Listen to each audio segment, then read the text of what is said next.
we're making ginger beer by special request. Mm-hmm.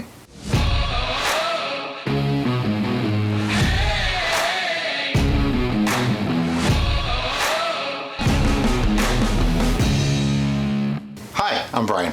I'm Derica, and you're watching City Steading.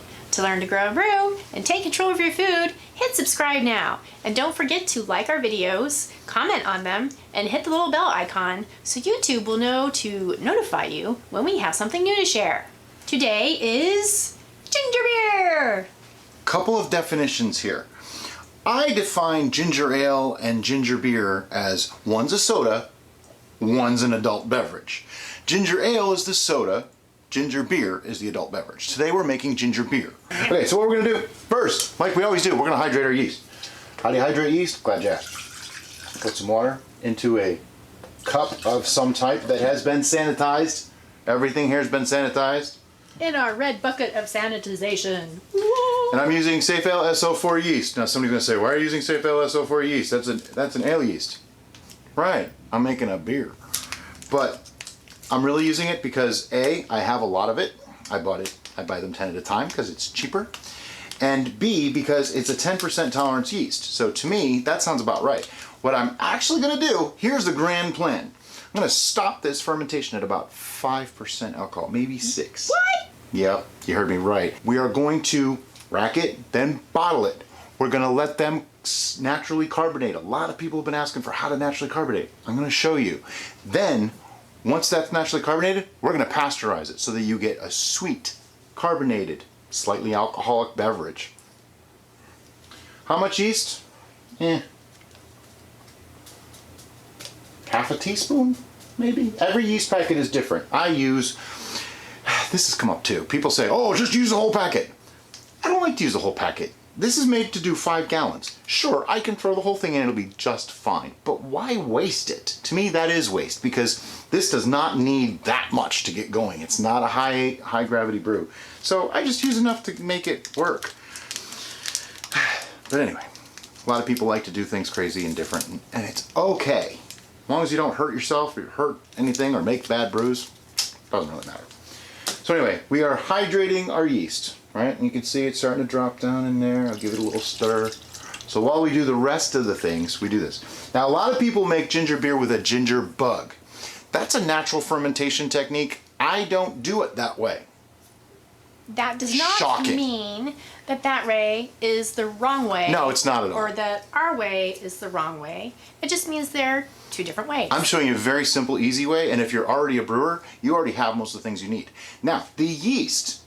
Let me just say this. I normally do this with bread yeast. Today I'm using SO4 because I have a lot, like I said, and because the bread yeast is in the fridge. And I can't get to the fridge right now because the camera's blocking it, and I don't feel like moving everything to get it all going again. So today we're going to use SO4. Just showing you sometimes these things are interchangeable. So if you're in a part of the world where you can't get brewer's yeast, don't worry about it. Use bread yeast. It'll be just fine. So while that's hydrating, we're gonna start our ginger, I call it a tea, because really that's what it is. I make a lot of teas. But anyway, what we have is 2 ounces of grated ginger. You'll notice there's some brown specks in there because I'm lazy and I don't like to peel it. So this was freshly grated by Brian. Yeah, I saved you the torment of watching it. I had to put on a scale nail glove and the whole thing, and yeah, but anyway. I'll show you the glove sometime. So this is 2 ounces of freshly grated ginger. Not powdered, not dried, real fresh ginger. It smells awesome, by the way, if you like ginger. It does. And I'm gonna put that into a pot. Next, I'm going to add a lemon. The lemon's not absolutely mandatory. It just adds a little bit of acidity, a little bit of brightness. And I'm gonna cut myself if I do it in my hand. So in an effort to not do that, I'm gonna cut it here. And I'm gonna use the juice, so I'm squeezing it in. Don't worry about the seeds. You can pull them out if you really want to, but we're making a tea here. It's not gonna be that big of a deal. We're gonna be straining this, so it doesn't really matter. But you do wanna get as much of the juice out as you can. Not in your eyes. That's why I squint when I do this. It burns. I don't wanna get Derek either. It doesn't burn as bad as jalapeno juice in your eye. I actually wouldn't know. Well, actually, yeah, I do know. Derek had that happen recently. If that ever happens to you. Milk. Milk. Now we're gonna pour some water in here. Before she pours all that water in there, I don't want to pour all the water in because we got to think ahead now, right? We're going to heat this up, but in order to add yeast later, what do we need to do? It needs to be below 110 degrees, right? So, ow, I got to cut on my finger, lemon juice is burning it. Anyway, I keep hurting myself in these videos. Somebody told me I should have some things for my thumbs for when I do the bung. I'm like, really? It's not that bad. They healed up. Anyway, yeah. So we're gonna just put some of the water in here, enough to steep this nicely, but we're gonna keep probably 3/4 of it so that we can cool it down later without having to resort to ice or an ice bath. So go ahead and pour some water in. I have a rule. If you're not having fun at what you're doing, you should be doing something else. That's why I make jokes. That's why I try to make this interesting. And that's why, you know, I might be slightly annoying or obnoxious. Somebody called me twitchy. Twitchy. I'm not twitchy. Okay, stop. That's good. And so we used that much. It was there, now it's there. So we get all that in there. I turned it up to high. What we want it to do is come to a boil, and we're gonna let it boil for a couple of minutes. So one other aspect that we didn't put in yet is we're gonna add some sugar to this. Quite a bit of sugar, as a matter of fact, because A, it's the fermentable, and B, it adds all the sweetness and flavors that you expect from a ginger beer. Ginger itself is hot and spicy, but when you mix it with sugar, it becomes this lovely, sweet thing. And ginger beer is just, it's actually really, really awesome when done well. We like it on the sweet side, so that's why I'm going for that. What I'm actually shooting for is a 1.090 specific gravity. If you have no idea what I mean by this gravity talk, watch that video. So the way I'm gonna do that is 2 pounds of sugar into this 1 gallon of brew, right? Okay, because it's 0.046 points, well, 46 points or 0.046 gravity for every pound of sugar in every gallon of brew. If you didn't get that, watch our video on ABV where we explain some of this stuff. It's easier for me to tell you to watch that video than to explain it every single time because some people are just going to get bored by listening to me talk about the same thing over and over again. So anyway, pour in the 2 pounds of sugar, which a pound of sugar is just roughly a little over 2 cups of sugar. So that's the way I'm going to do it. I actually measured out that one and I just noted how much it was, and that way I can do it a lot quicker. There we go, a little over. Pour that all in.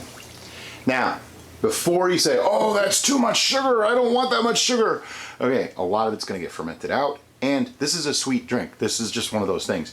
If you don't put that much sugar in, you may not reach the alcohol that you want, or it might come out dry instead of sweet. So there's a reason why we do all these things. A lot of people, and I hate to keep harping on it, but a lot of people have been saying, I made your Viking's blood, but I did 12 pounds of honey instead of the 3 like you said, and I added sweet cherries, and I put peach, and I added ginger to it. Guess what? That's not Viking's blood anymore. It's a wonderful mead, although not with 12 pounds of honey in 1 gallon. It sounds like a lovely bunch of flavors, but it's not Viking's blood anymore. It's like on the apple cider video, at least a dozen people have said, can I use honey instead of sugar? Yes, absolutely you can, but now it's mead. And same thing on the mead videos. They say, can we use sugar instead of honey? Well, yeah, but now it's wine. And this is why I like apple cider, and I'm just talking so we can do this, but this is something that came up recently. I thought this was a really good thing to hear. Apple cider is a great stepping stone for brewing, and here's why. If you make a basic cider, like our basic cider, leave the sugar out of it. Just leave the sugar out. Just do the basic cider, right? What you get is a lovely, basic, hard cider, okay? 5, maybe 6% alcohol. If you add sugar to that, what did you make now? Apple wine. If you substitute honey for the sugar, you made a cider, which is a mead. If you leave out the apple juice and just use the honey, now it's a traditional mead. Put in any other fruit instead of apple, it becomes a melomel. All of these things are connected and one builds on the next. Once you master cider, then you get into doing the wines. Mead is just a type of wine, so you can do that. Cider is actually great because the apples give so much nutrient to that honey that it works on its own. Another great thing that a lot of people need to understand is this. It's really hard to mess these things up once they get going. It's really hard to do. The ways you can mess it up are by putting not enough sugars in or way too much sugars in. We've had people do that, and I'm like, wow. One person, and they know who they are, they're probably watching, put in so much sugar that they would have had an ABV of over 50%. Let that sink in for a minute. Some of you might be going, oh yeah, super cool, because lots of alcohol, yeah! Yeast can't do that. They just can't do it. And we're sorry to burst your bubble, those of you who are really keen on getting stupid high ABVs, but yeast has a tolerance. Yeah. You can't brew above The 22. theoretical limit is 22 to 24%. And that's doing everything perfect and really pushing it and making sure the stars align. Don't always shoot for the highest ABV. It's harder to brew that way. If you're just starting out, shoot for 10, 12, 14%. Mead has a sweet spot, 12 to 15%. Most wines, 10 to 15%. Ciders, 5 to 8%. Beer, anywhere from 3 to 6%. These are the sweet spots where the flavors of the brew come out best. You can get more alcohol, but you're going to taste more alcohol too. There's just no point. You want to get more alcohol in your system? Drink more. It's that simple. That I can condone. To a point. To a point. I'm just joking. Somebody actually made a comment that they'd rather drink 2 glasses of 10% mead than 2 glasses of a good 10% mead than 1 glass of a bad 20% mead. That's the idea. As you go higher in ABV, it gets harder and harder to make it good. This is going to come out somewhere like 6 to 8% max. And that's only because of the natural carbonation happening and things like that. And now, PSA over. Back to ginger beer. That's apparently not quite boiling yet. So we have boilage. I like to let it boil for just a couple of minutes, like an actual full rolling boil. I don't know why. I've just always done it that way. But once it comes to a full boil, then we're gonna shut the heat off, take it off the heat, and let it cool for a while. We're steeping it and cooling it at the same time. So I let it go for like an hour, just to really let all those flavors come out. If you could smell our house right now, it smells like lemon and ginger. Shocking, I know, but it actually smells really good. Even the sweetness of the sugar is starting to actually come through. I didn't realize you could smell sugar, but it smells sweet. Yeah. Okay, so let's come to a boil. We're gonna shut it off. See you in a bit. Okay, so this has been sitting for maybe an hour, roughly, and it's dropped down to somewhere in the high 120s for temperature. But it's effectively steeped. The entire house now smells like ginger and lemon. We went out to lunch, came back, and went, oh, ginger and lemon. Yeah. So now what we're gonna do, we're gonna get our sanitized carboy, a funnel. I'm gonna put some water in here first. Because what I want to do is drop the temperature of this stuff down to an appropriate level for the yeast. I'm guessing. Just, maybe fill it a fourth of the way. And you can probably hear Cassie in the background yet again. Take my strainer, because we want to strain this, and this is where I need an extra set of hands. This shouldn't be hot though, so it's not bad. Okay. Hopefully I don't make a mess. It's always when you get started that's the problem. You want to get all this in there, because this is all your sugars, this is all your flavors, so this is what you really want in there. And I just used a regular strainer. You could put it through cheesecloth if you want to, but there's going to be, some sedimentation and stuff falling out anyway, so I don't worry about it. Give them a little squeeze, push on the stuff, get all the juice. It's all about the juice. You like the juice, yes? What is that from? It's a skit. It's, I think they're actually talking about tzatziki sauce for gyros. Oh. It's not juice. I know, but the skit was supposed to be someone who can't or does not speak very good English. Gotcha. We didn't fill it fully, and that's a good thing, because I'm going to end up adding yeast to this, and we want to make sure that it's in the right temperature zone first, so I can do that. And I'm going to use my handy dandy candy thermometer, which doesn't quite reach the bottom, so I can find out. You're looking for under 110. You've probably heard me say it a million times. No, it can't be a million, unless you watched a lot of our videos. Multiple times. So that's about 106, maybe 107 degrees. It's good. Now somebody asked in another video about temperature differential for taking readings and stuff. They're right. You're supposed to add a temperature differential, but I actually tested something. I said, okay, what if I put a 95 degree liquid in there and I measure it at 95 degrees for the gravity. This is for gravity reading, by the way, not temperature. But temperature, yeah, you know what I mean. Most hydrometers are made to work at like 68 to 72 degrees, okay? And they might be 68, they might be 72, there's different kinds. Well, let's say it was 68 degrees, and I put a 95 degree liquid in there. The actual adjustment was 5 points, 0.005 gravity, which equates to like 0.6 ABV in the end. I'm thinking when I'm trying to read it as it's bobbing around and where's the exact line of the reticle of the water, there's more inaccuracy there than in adjusting for temperature. I mean, realistically, 11%, 12%, does it change my day? No, not at all. So I don't really worry about it. You can be more accurate if you want to and use the temperature adjustments and all that. I just like to make it simple. It just gives me a rough idea of where to that. Also, it's in the plus side, not negative. So it's actually a higher gravity because of the temperature, not lower. So it gives you more alcohol for all of those of you that like to have more alcohol. Anyway, so this is a safe temperature for me to put my yeast in. We have our hydrated yeast. I'm gonna put it in. Because I didn't shake this up, put a little more water in there, stir it around.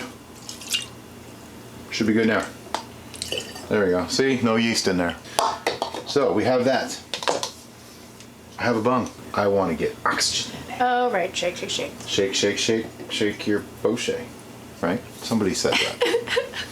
And I won't Which was hysterical, by the way. I won't be burning my thumbs today. It's just lukewarm.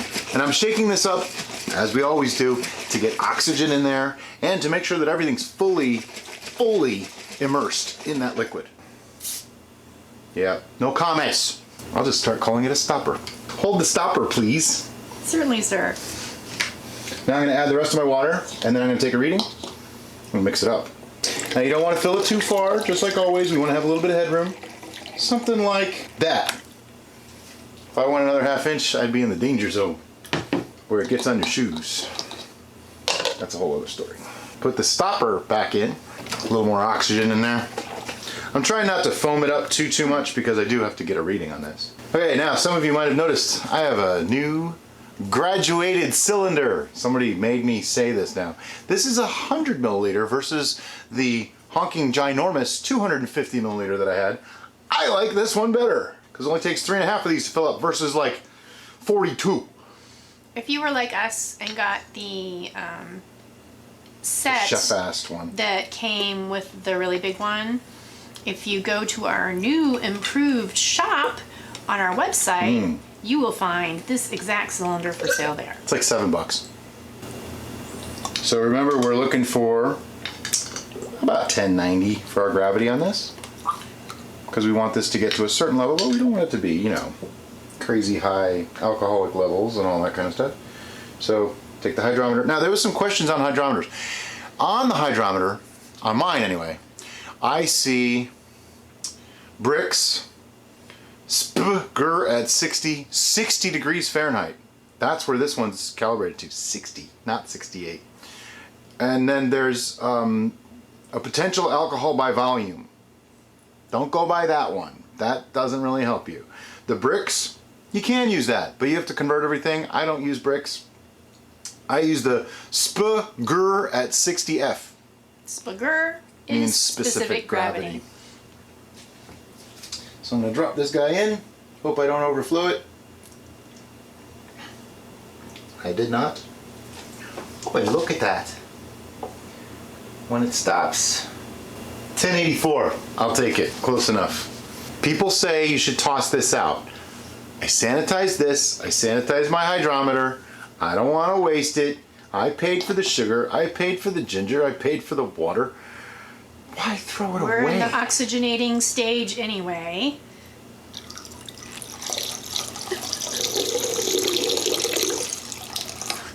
Whoops. What do you say? Okay, so I wasted a little bit of it.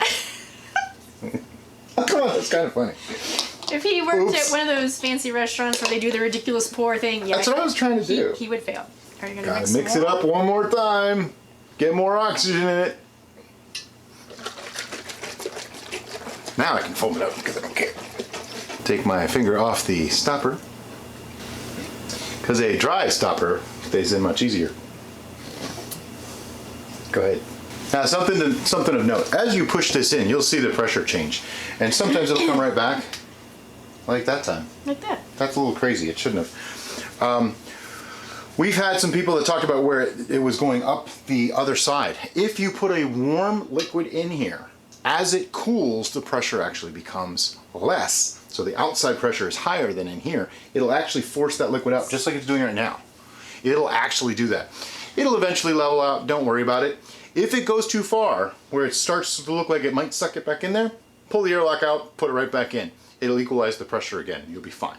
I think to keep in mind when you're filling these is there is a little mark on the plastic that says max. So you don't want to fill it above that max. Right, you don't want to have too much liquid in there. Because then if it does that, it could go back into your beverage. But you want to watch it.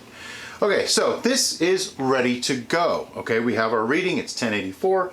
We know what we want to get to. It'll be right here because I don't know it off the top of my head, but I know I want like a 5 to 6% alcohol. Then we're going to stop the fermentation. For now though, this is going to go someplace cool and dark for probably 3 to 5 days. I'm going to test it every other day just to see where it's at. That way I can get that gravity where I want it to be. It took some time. It took a lot longer than I thought it should, but it got there. I cold crashed it almost a week ago.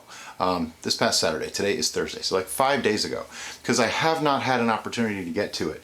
Today's our filming day. As you can tell, might have noticed the same shirt, same outfits for a couple of videos. So we're finally here. Getting ready to, what we're gonna do today is take it out of there, rack it off the lease, degas it, put it in bottles, prime it for carbonation, get it ready for natural carbonation. So everything here has been sanitized in our handy dandy red book of sanitization. If you're unfamiliar with our sanitization process and would like to learn more, video for you. Tigger wants to say hi.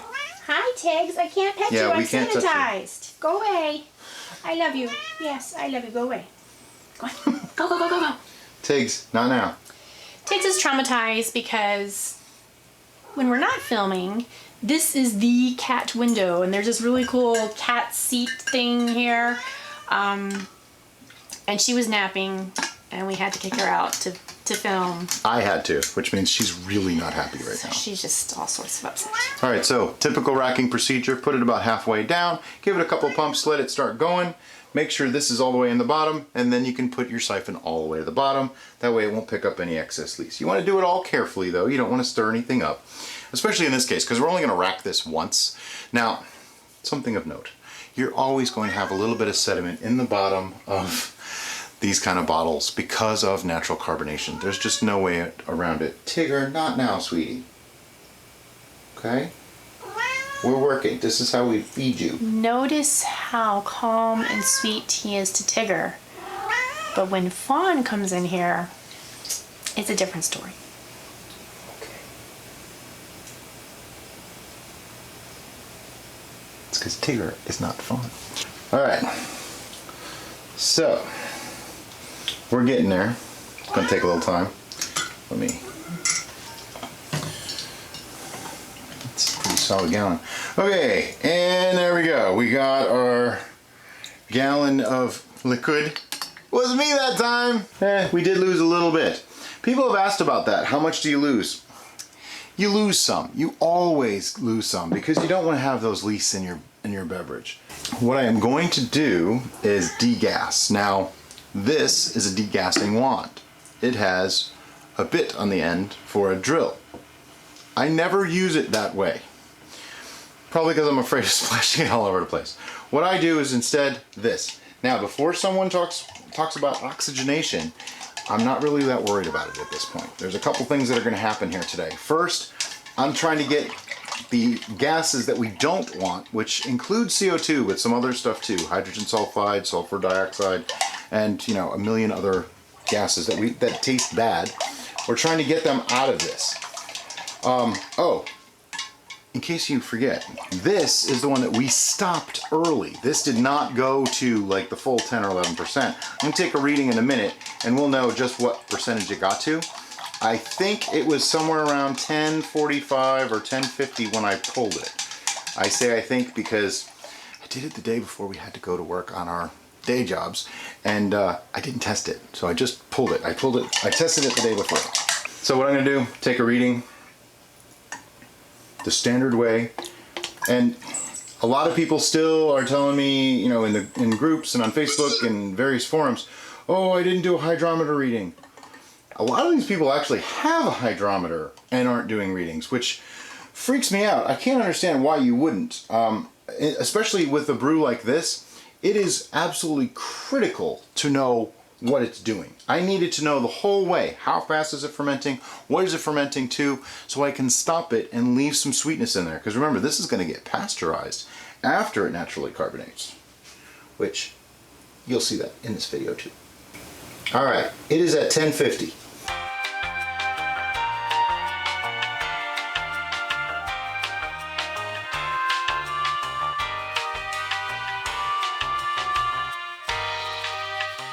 That puts it somewhere in the 4 3/4% range for alcohol. I mean, it's a beer, you know, it's meant to be light. But when it carbonates, that's going to produce just a little bit more, so maybe 5 to 5.5%, somewhere in there. Really cool, nice, refreshing beer. Hey, guess what? Hey, what? We need that pink can again. All right. I was testing you. Actually, passed.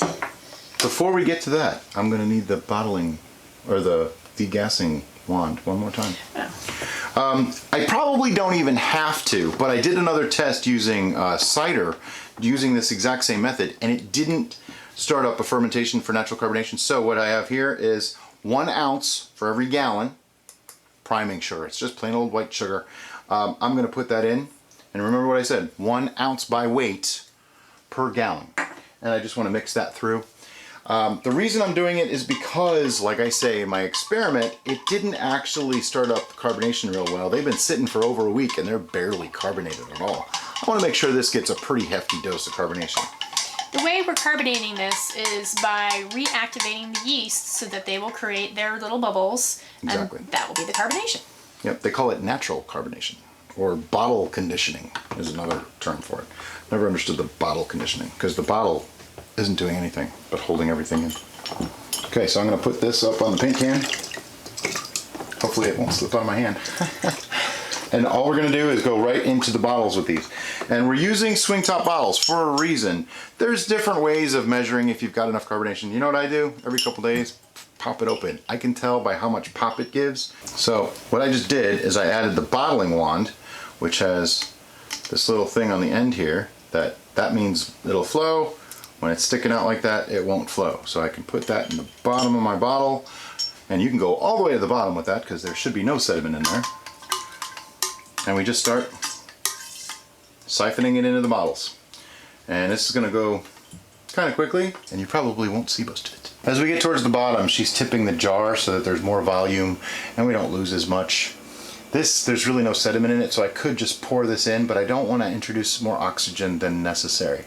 The last bottle, I might, just because that's going to get drank almost immediately, and I should probably pay attention to the bottle. So that's what happens when your bottling wand pops out, but it's alright. But this right here, you know what? We'll probably just drink that. Because if you leave that like that and try to carbonate it, it could explode, and you don't want that. I'm just going to take the bottling wand here and empty it out. We're going to put that into the liquid, seal that up. So we got 4 good solid bottles out of that. These 4 bottles here will go into, what I actually do is I have a very large pressure cooker. It's actually for canning. It's a large canner. It has a lid. And I put the bottles in there and I put the lid on top. That way if they explode, they're hitting an aluminum vessel. I don't think they're going to go through that. They might pop the lid off because it doesn't actually seal on there, but that way they're safe. And I'm going to check them. After about 3 days or so, I'll start popping those just to see. That way nothing builds up too much too fast. And yes, by opening one up, I am releasing some of the gases, but not all the gases. So we can still tell if it foams over, it's probably past done. But my ciders were just kind of going just a little. That's all they were giving me, and that's after like a week. So I wanted to make sure I got a little more sugar in there. This is using the Safel SO4 yeast, so it should be nice and, you know, it should still work for fermentation, natural carbonation.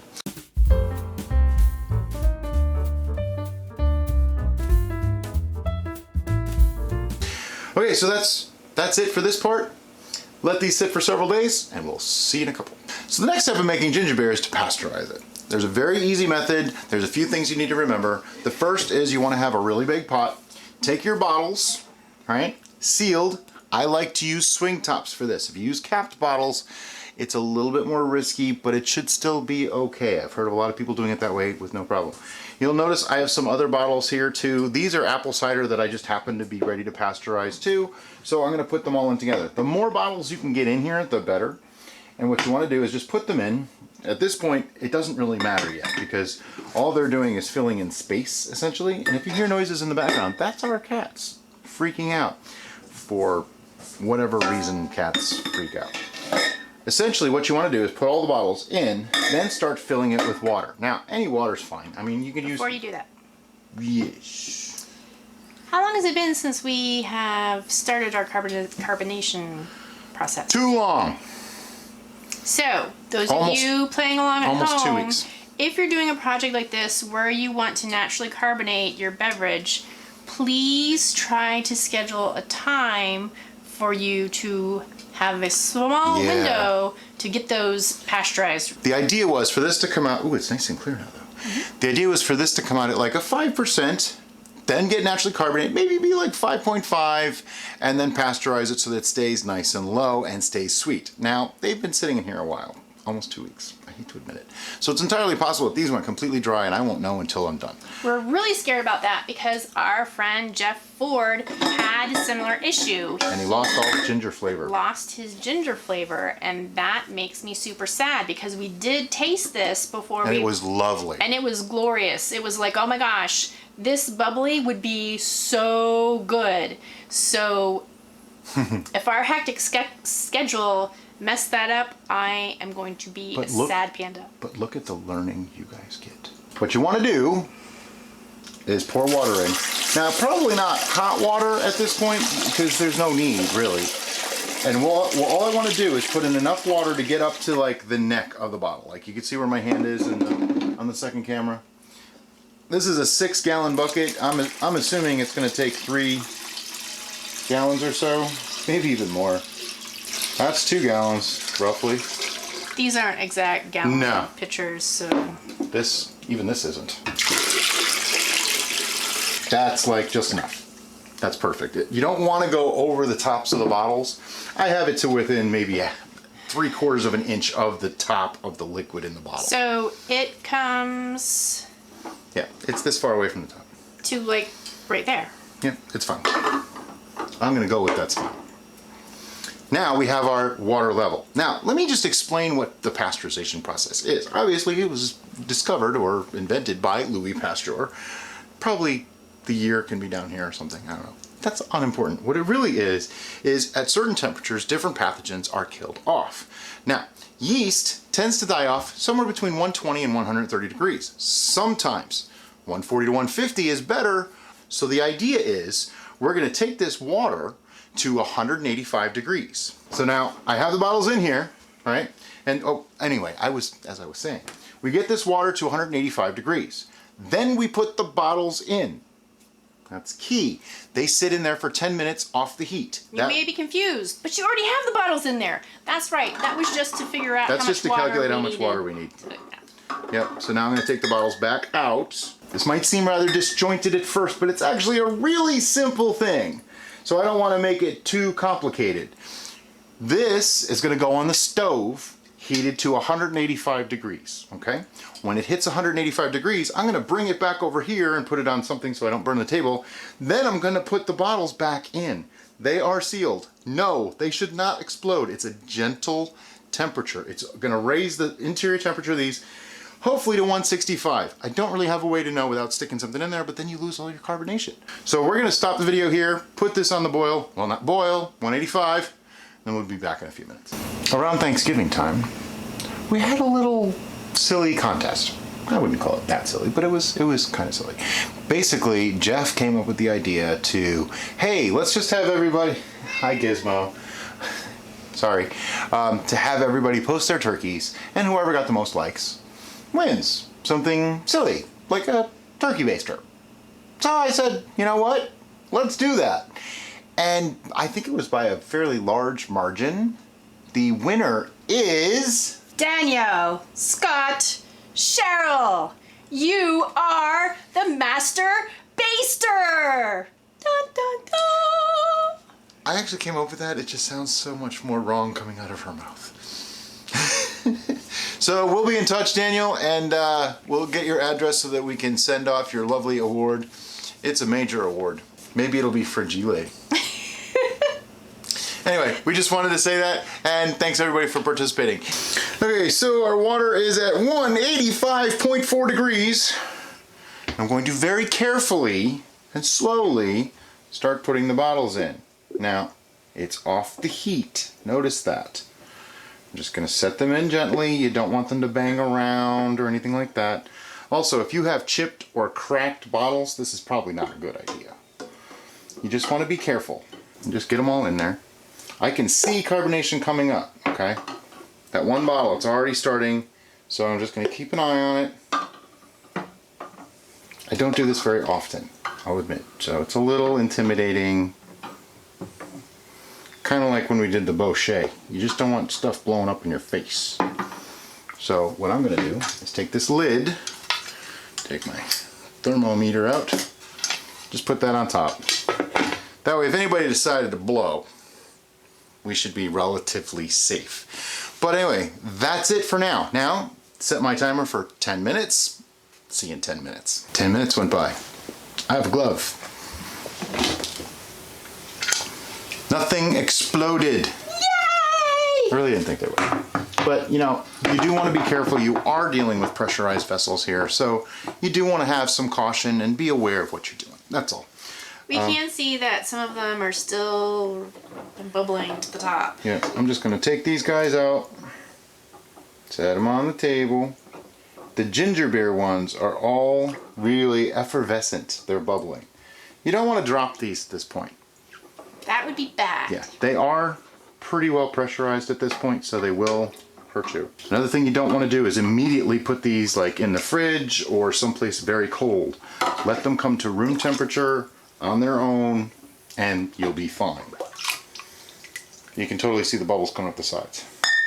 Now I'm going to let these cool to room temperature, which is going to take a while. They're at like 150 to 160 degrees. But all the fermentation should be dead. There should be nothing left alive in these, and we should have a nice, sweet, carbonated ginger beer. So we'll see you probably in a couple hours when these get down to temperature for the final tasting. So it's been a little while, like an hour maybe, and these are just a little warm to the touch, which concerns me. The geyser effect could happen. So here's what's going to happen. I'm going to try to open this, but I'm going to have a towel handy. And we have glass with a ice Death Star. That's optional. You ready?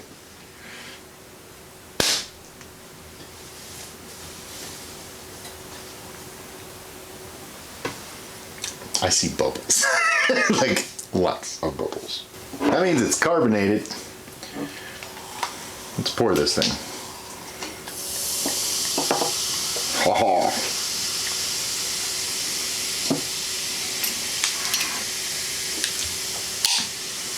Take a look. So, it didn't go around the ice ball yet. I love that. Anyway, you only got one glass. I figured we could share. Oh, we can share. Yeah. Smells like ginger beer to me. It's all going down now. Love that.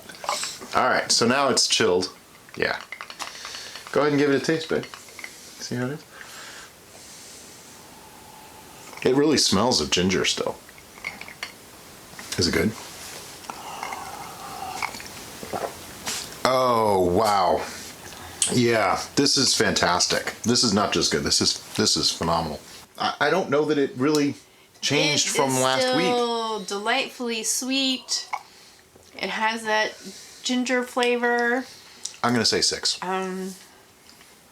It's definitely a fermented beverage, but it's not like, oh my goodness. This is gonna knock down your butt if you drink enough of it, though.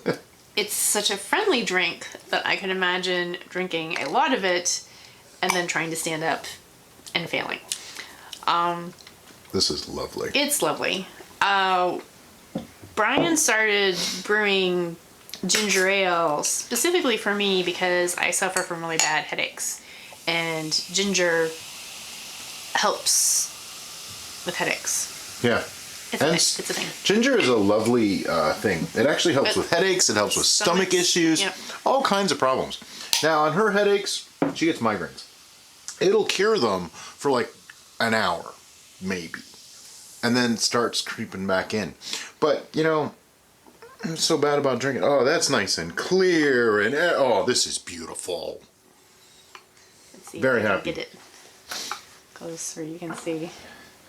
Yeah, that came out wonderful. That's really nice. Yeah, see, that's one thing we couldn't do with the old camera. You can't get that close. This one, we can go right in there. So it's like zoom, you know? This is still, I'm going to say this is probably like 80 degrees, 90 degrees maybe. But it seems to have worked. We won't really know for a couple weeks if it's truly killed everything off. I'm going to guess it didn't really get to like 165 because I had a lot of bottles in it. So there's a lot of different variables going on here. But anything over like 140, which I actually measured with the thermometer through the bottle, and I got 140. So I'm thinking the actual liquid might be a couple degrees more. So And that was with our laser yeah, which they aren't thermometer. very accurate through glass and all that. If you like that and you want to get one, it's in the Amazon store. If I was to do this again, like just for myself, not on the video, I would totally use bread yeast. I think I'd still put the lemon juice in. It added this lovely tang to it that was missing in a lot of my ginger beers before. You can put more ginger in. Some people said they didn't have enough ginger bite. This is good for me. We can do more. I mean, we've had really strong ginger beers and loved them.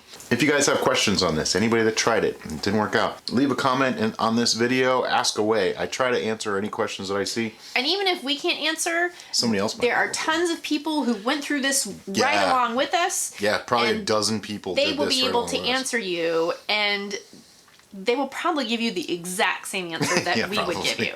Many of them got their answer from us, so that's what. Anyway, ginger beer. This was a success. Yay! Go team! So yay beer! We have this from start to finish for you. If you have any questions, please leave them in the comments below. Thanks, guys. Have a great day. Bye-bye.